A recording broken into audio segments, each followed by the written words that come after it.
والحرمان ظاهر على كثير من الناس، والتفريط كبير، وسوف يندم المفرط ولا ساعة مندم، لأن هذا وقت الزرع. فإذا فرط الإنسان في هذه العبادة وفرط في غيرها ولم يبق له إلا الفرائض، من أين يكمل الخلل الواقع في هذه الفرائض؟ وإذا لم يكن له نصيب من ورد بالليل قيام وذكر وتلاوة، ففي الغالب لا يعان على تكميل الفرائض.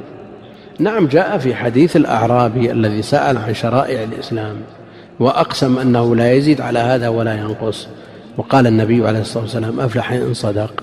لا يمكن أن يوجب أحد غير ما أوجبه الله جل وعلا، ولا يأثم الإنسان بترك السنن، لكن هذه السنن تكمل له النقص في الفرائض وتعينه على الإتيان بها، لأنه إذا فرط بالمستحبات دب إليه العجز عن الواجبات.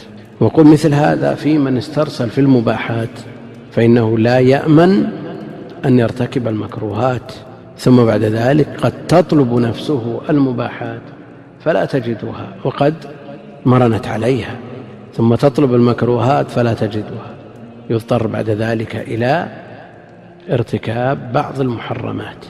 ولذا عرف عن كثير من السلف أنهم تركوا كما قال بعضهم 9 أعشار الحلال خشية أن يقعوا في الحرام. فعلى الإنسان أن يحتاط لنفسه إيجادا وتركا، فيحرص على إيجاد العبادات المتنوعة